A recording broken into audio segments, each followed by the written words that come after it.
Okay, we are live. So, good evening, everyone. This is Dr. Tara. Welcome to Dr. Tara Tuesdays.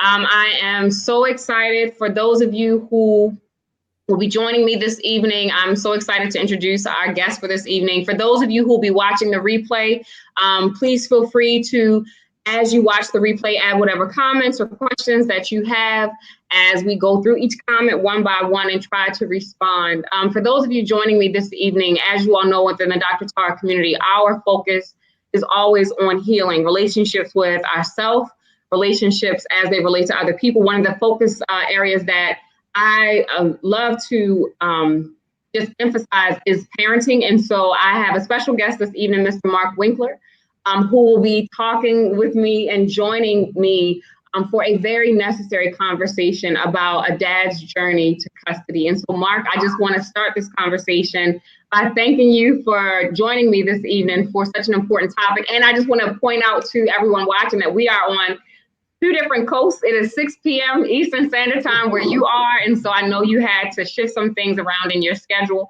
And so I just want to thank you for that. Absolutely. I am on West Coast. Yes. Yes. So I want to jump right into the conversation. So when we talk about child custody, specifically about dads in custody, one, that's a conversation that's not really talked about. I want to just acknowledge that. And you and I actually met through our mutual interest in Black Fatherhood Initiative started by Matt Pressberry. So shout out to Matt Pressberry.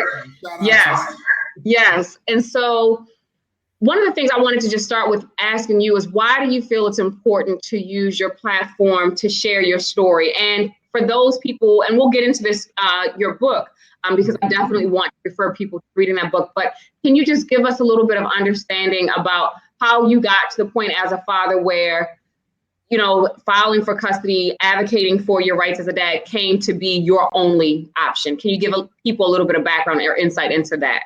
Yeah, sure.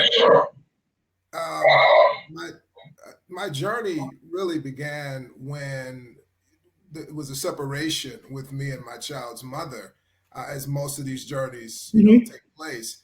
And, things were going well until they were not going well. And so at the point that I knew they were not going well, and I guess we can get into this a little bit later, when a narrative began to emerge that I was not a good father, and beyond that, I was not only not a good father, but I was dangerous for my child to be around me. I had to make a critical decision. Now, this was a very difficult decision, Dr. Tar, because I had this very sort of negative ideal about what my experiences with court would be.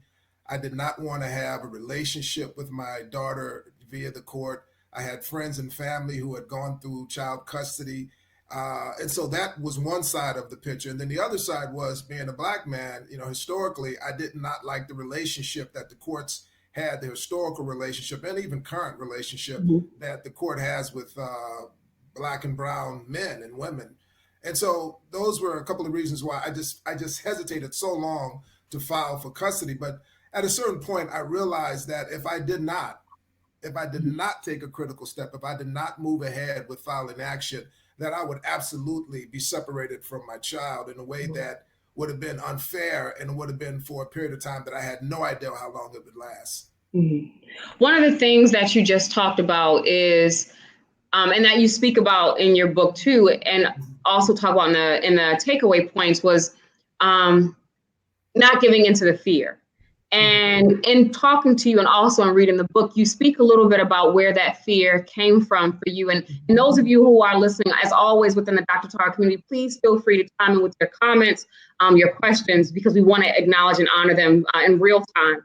But one of the things that you talk about is that fear, which is something that I've talked about a lot, like how a lot of times our present day actions are really influenced by our past experiences. And you mentioned your own childhood and what your parents' relationship, how that influenced your own hesitancy to pursue custody of your daughter. Can you speak that? Because I think a lot of people can relate to that. Yeah, I think I grew up primarily with my father. I was first 10 years of my life, I was with my mother. And then at a certain point, there was a separation. and it wasn't a pretty separation. So and within the context and the course of that separation, there was a lot of pain that my mother experienced because myself and my brother, we were separated from her at such an early age, and that caused her a lot of pain. And I could each time we went to visit her over the summers, I could see one, it was two dynamics occurring. There was much joy in her that she had us around, but then I knew there was the undergirding of sadness because it was a temporary situation. We were going to leave in the summers. So I didn't want my child to go through that. I had uncles that went through the court and there was a lot of pain there. I had cousins that went through the court and there was a lot of pain there. So my mind, the real estate of my mind regarding court was filled with negative experiences, Mm-hmm. right? Mm-hmm. So I was operating on that fear. So I Mm-hmm. did not want to take the necessary step that I needed to take because I thought I was going to walk into the same minefields, I was going to walk into the same dynamic. And I just felt, well, maybe it's better just to endure pain, right? Mm-hmm.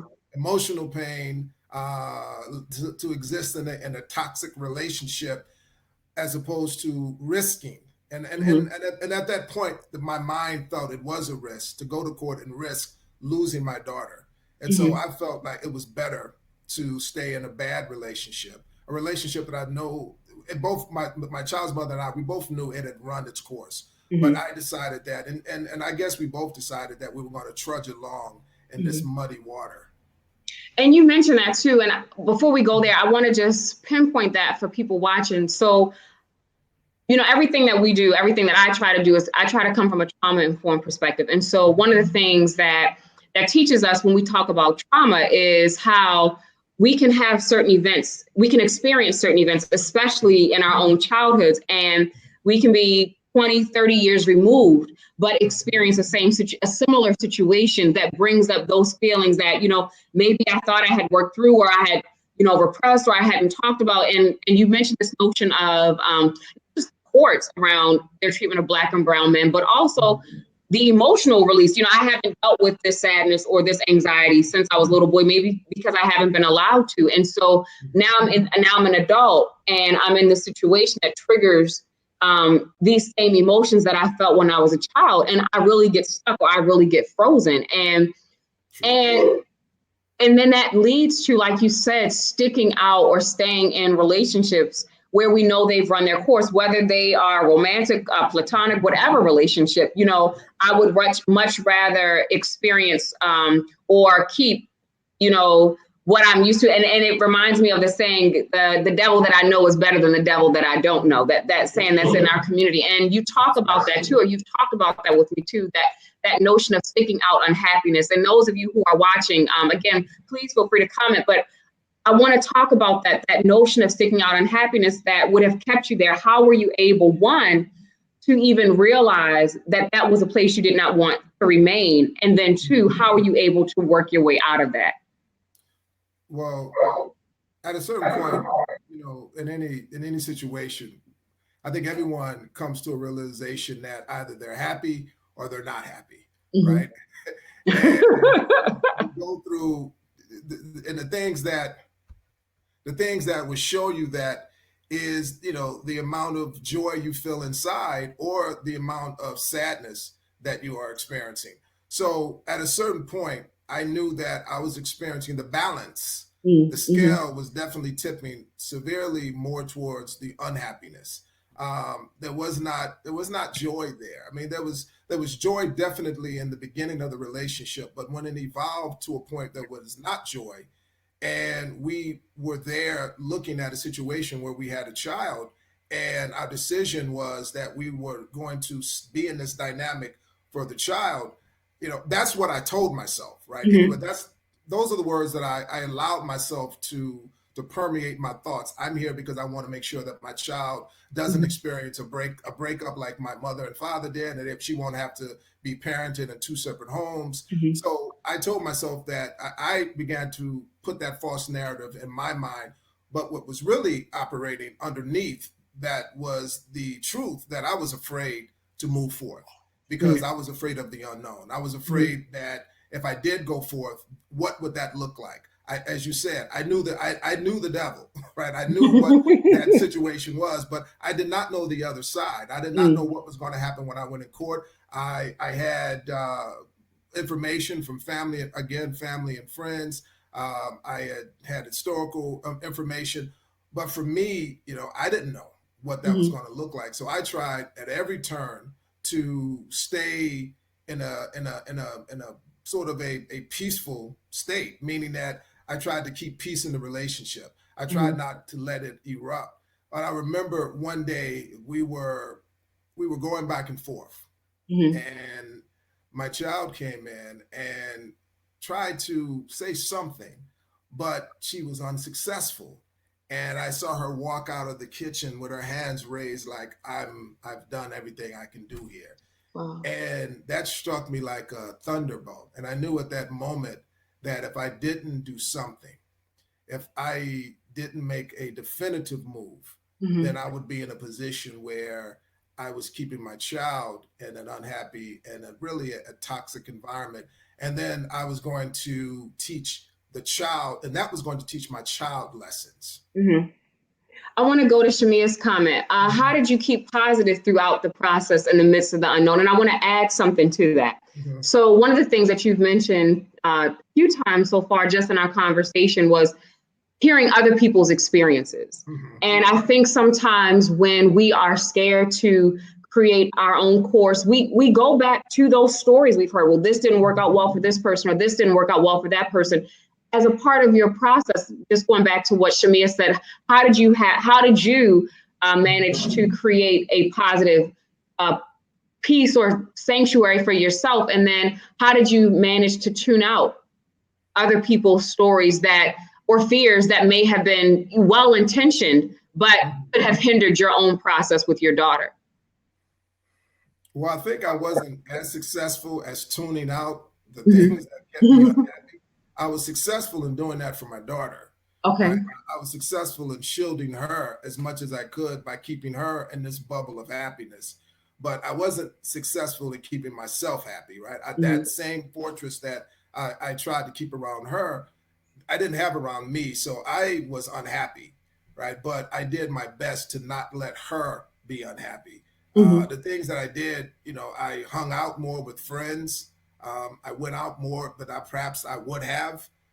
I avoided uh, conversations that I knew would lead to elevation and would become an argument and would elevate the situation. So I did a lot of dancing. I Mm-hmm. tried to maneuver, and that's a very tiring It existence. is. It is.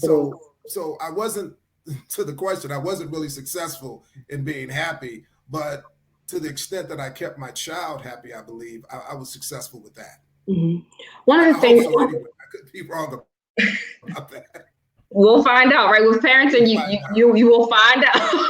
Yes, You will yes. find out. One of the things that you also talk about, and you kind of touched on it, but you really talk about it in your book, and you and I have talked about it too. Mhm. Um, One, I just want to say your transparency is just remarkable in your book, and you talk about Thank you. not shying away again from that sticking out unhappiness, and how you were able to Mhm. find ways to escape, which for you also included infidelity. Mhm. And how do you think that or what part do you think that may have played in your custody issues? And then what would you say to other men or other fathers who may be experiencing either similar thoughts, feeling that they have to escape, I just don't want to be here, or similar realities? Well, I would definitely say that when you're starting to move away from the person that you are, and you know that, right? Mm-hmm. You can fool yourself. You can try to fool yourself, but once all the noise quiets down and you're in the room and you're looking at yourself, you know when you're not in the place or when you're not doing the things that you should be doing as a person, and you're not being living the best version of yourself, right? You know Mm-hmm. that. And so I would say to the fathers that are in this situation, right, don't try to find avenues that lead to false happiness, Mm-hmm. right? Don't try to find avenues that leads to a false sense of who you are, or a negative or a false version of your true self, Mm-hmm. right? Because what will happen is eventually you yourself will begin to accept that version of yourself, Mm-hmm. right? And so when you decide finally to turn the corner, you'll be so far down the road that it will be difficult for you to take that turn, because Mm-hmm. at a certain point you begin to believe your own narrative, right? And so I would say when you're in a place where you're not happy, right? You say to yourself, I'm just not happy here. When I'm in this person's presence, or this person is in my presence, when we're sharing moments, it's not happy anymore, and we're doing nothing but really, deconstructing each other's just existence. And so Mm-hmm. when you're at that point, you have to make a very difficult decision, and that decision is to create happiness. Mm-hmm. Right? You have to create happiness, and that means that you have to have some really, really radical examination of who you are as a person, and then you have to become very accountable about your actions, about your contributions to that dynamic. Mm-hmm. At that moment, you can't get into the blame shame dynamics. You can't say, well, if this person was doing this, or if this person was doing this, then the situation would be different. I'll be a better person. I wouldn't cheat, or I wouldn't use drugs, or I wouldn't do this if only this person would act this way, right? Mm-hmm. That's putting yourself, who you are, in the hands of another person, It is. right? And so don't do that, right? Just be very accountable. And accountability is the first step towards true self-examination, which will lead you to the road towards true happiness. And I like what you said about that, the blame shame, because I say that too. As long as you're able to blame either someone else or Mm-hmm. yourself, you never have to change, right? You don't. I never have to change, because like you said, I'm holding someone else accountable and responsible for my actions, or I have shamed myself so much I don't see myself as capable or able to move past it. So I just kind of get stuck, in this. Um, and so I love that, that accountability is the first step. And I think that accountability also then opens us up to understanding that, at some point in our relationships, both of us deserve happiness, Right. because we're both unhappy. Like you said, we're both picking each other apart. Every small thing become arguments, and one of the things that I have learned, both in doing parenting classes, but really, really learned in being a parent, is that just as much as we are the experts of our Mm-hmm. children are the experts of us, So right? true. They can tell when we are off. They can tell when there's tension in the home.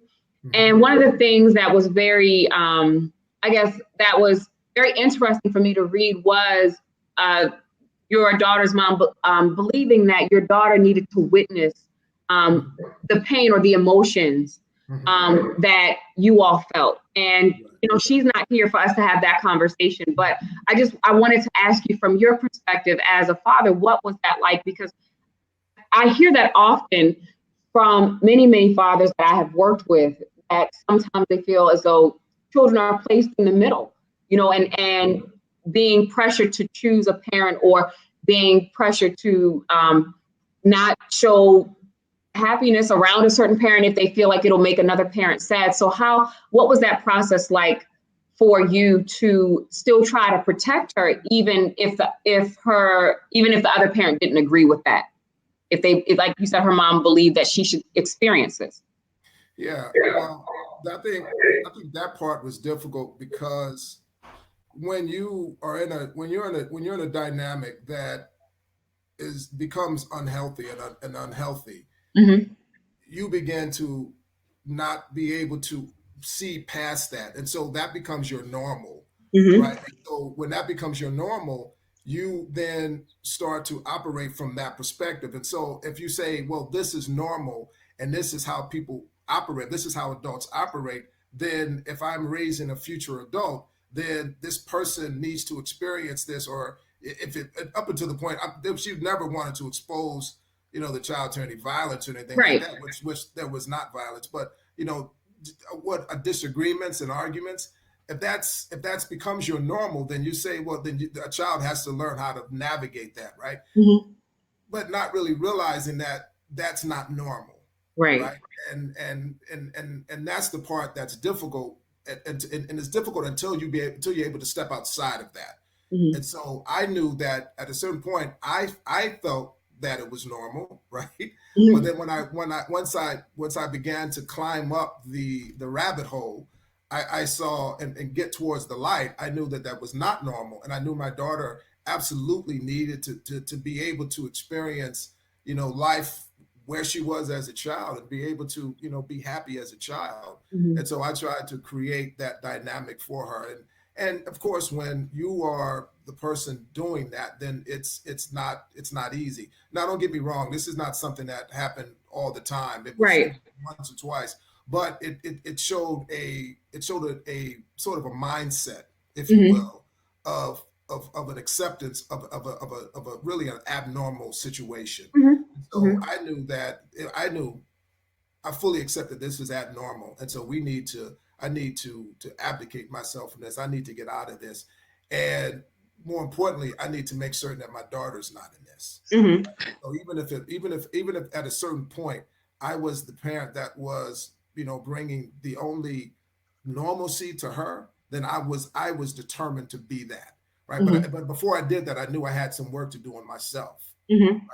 I knew if I was in that dynamic, as long as I was in it, and not just with my child's mother, but before, right? I knew that I had to work on myself in order to make certain that, I would keep a environment around my daughter that was healthy.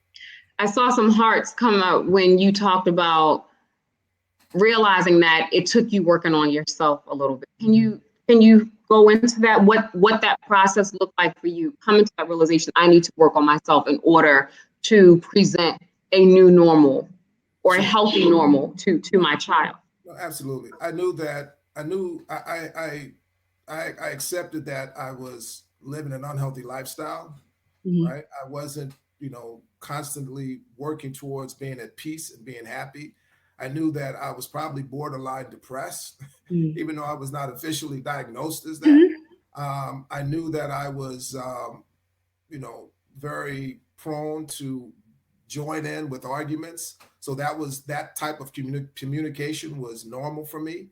And I knew I didn't like to talk about how I felt. I knew that I was a person that was like a lot of men that, when things become rough, I isolate it, I insulate it, and I tried to protect, my whatever feelings are trapped in here, probably those childhood feelings that you Yes. talked about. Mhm. So I had a lot I had to work on. And Dr. Tara, when I began to go through the separation, and at a certain point when I was separated, from my child, and we were going towards like 2 or 3 months, I knew that I was becoming more deeply depressed. Mhm. And I knew at a certain point I needed to talk to someone. Mhm. I accepted that. Even though I did not want to do that, I accepted that if I didn't talk to someone about how I was feeling during those moments, that I was just going to keep spiraling down. Mhm. And I also determined that I couldn't just talk to, any particular friend, right? Right.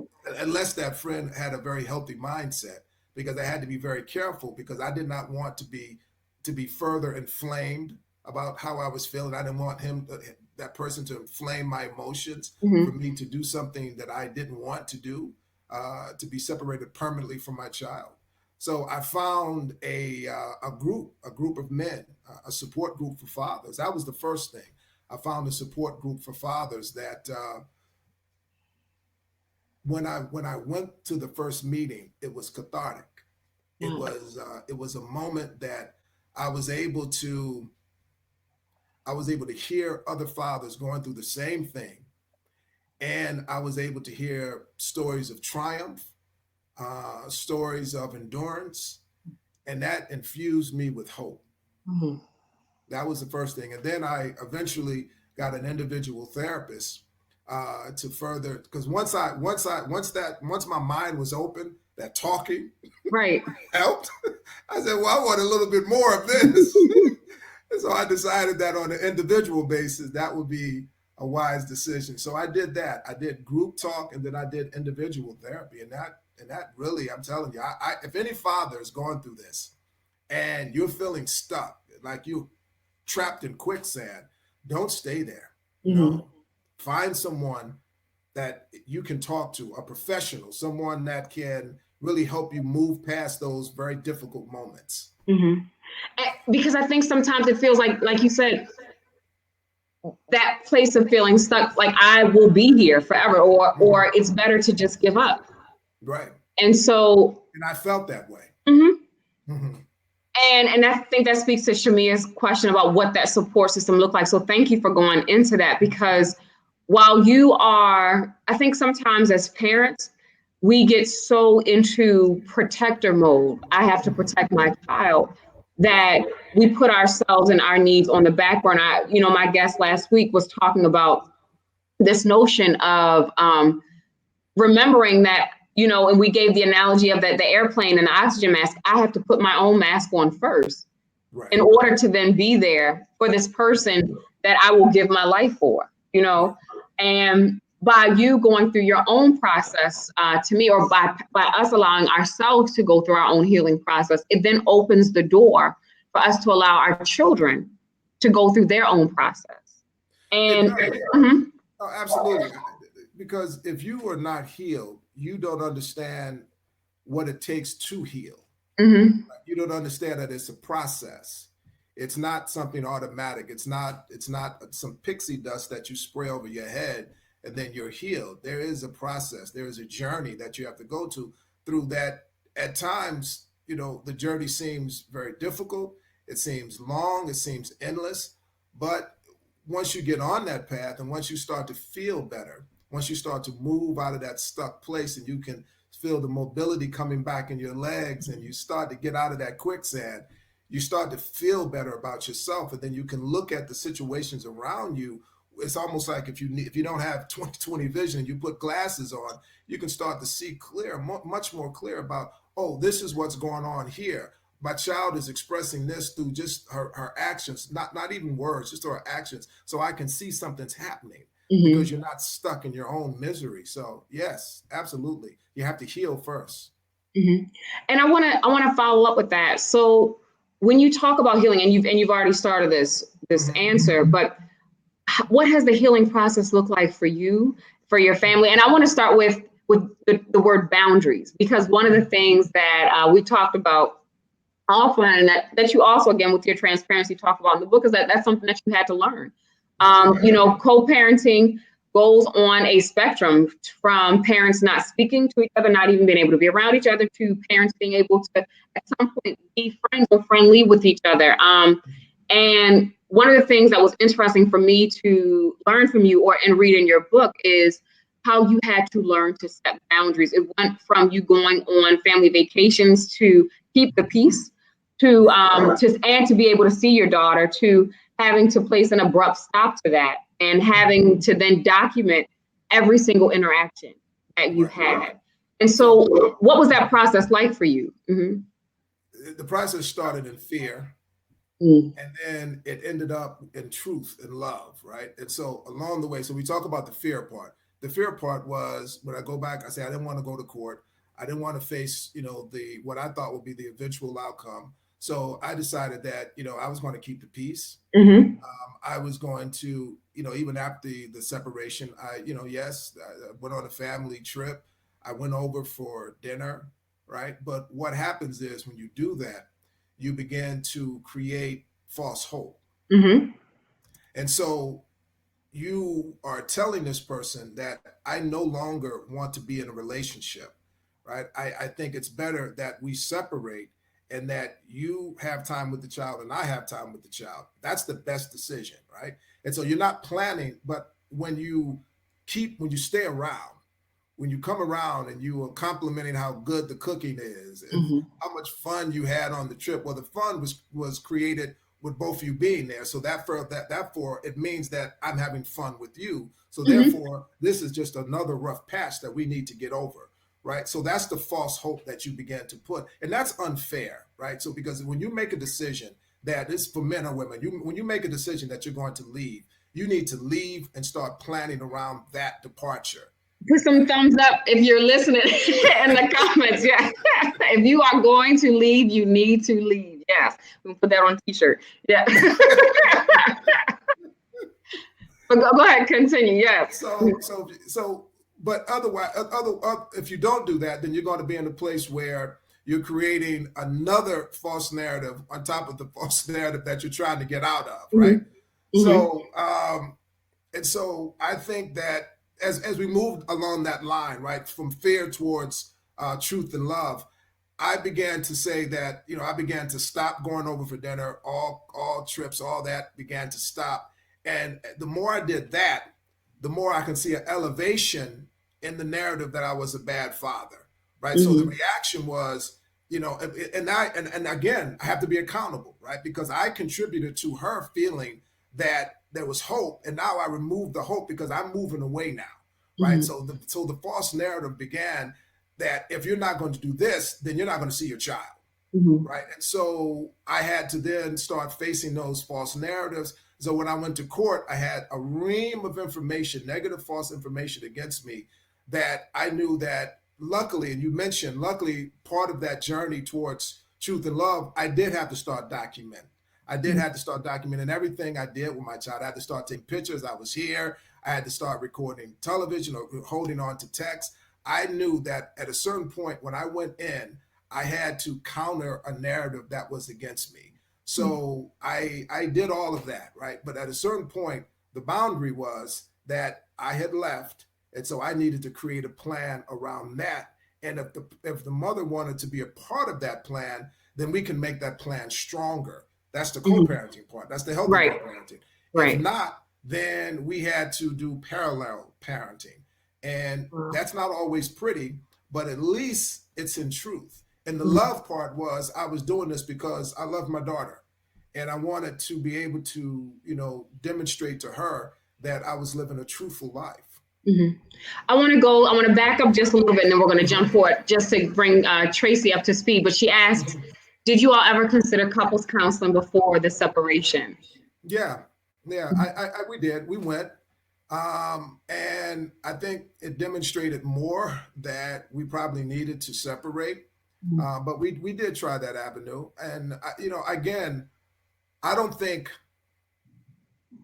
I was fully honest during those sessions because I didn't really speak about how unhappy I was.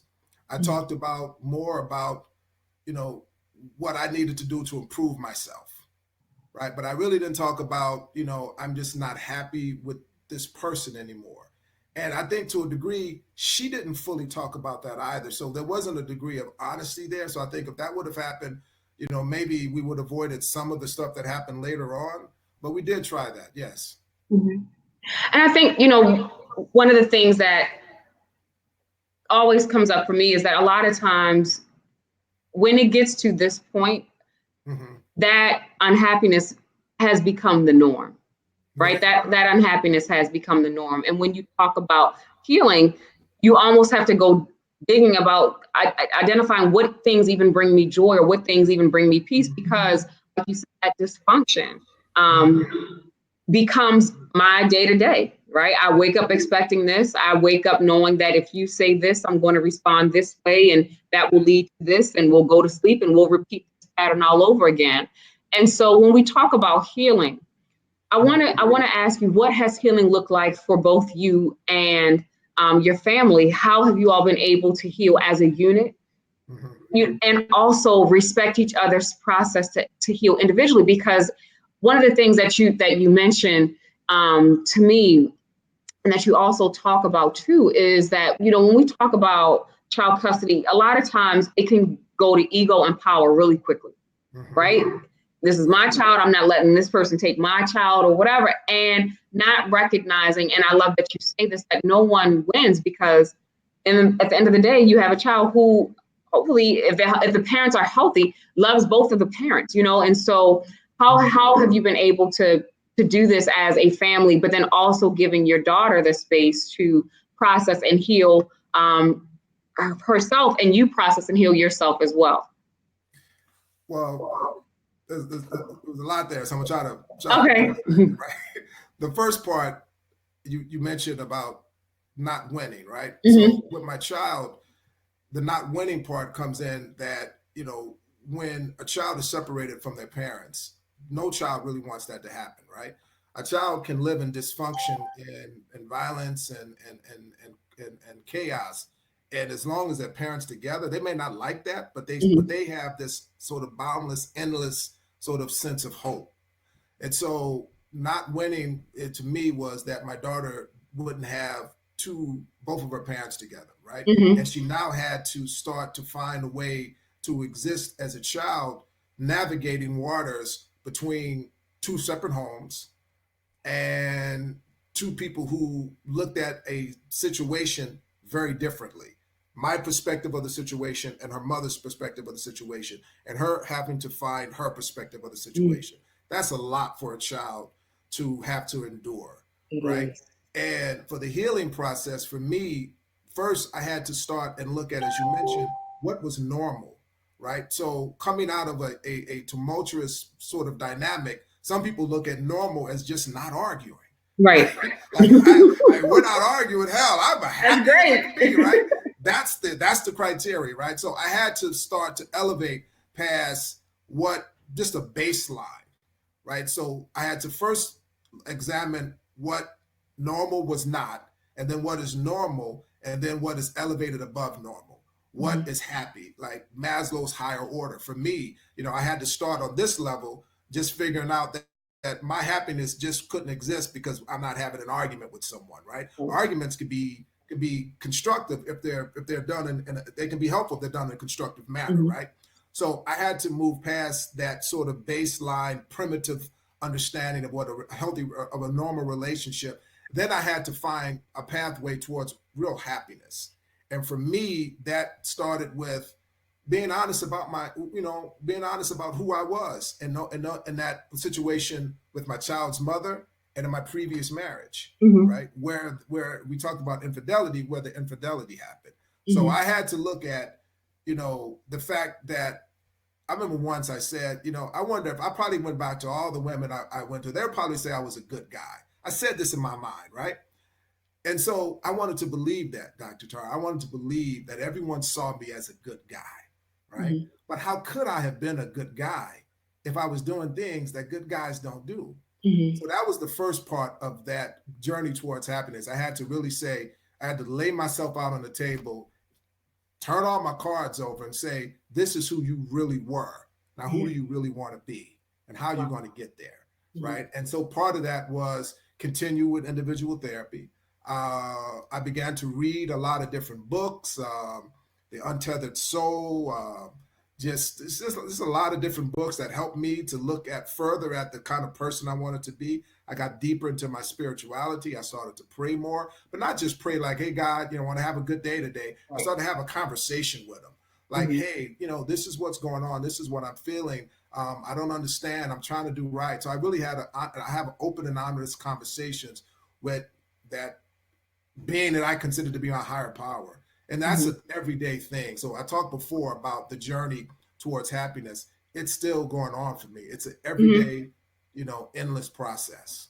Healing is a process, and it's lifelong. Can you speak a little bit about what the process has looked like um, for your family unit? Like how you all have been able to come together as a unit and support each other. How you all have supported each other through this process. Yeah, I don't think if I had to give a shout out to my wife, Thea Mhm. Monier, because I would not have gotten through this process if it wasn't for her. I mean, just Mhm. hands down, I would have been stuck. She really helped me to be accountable.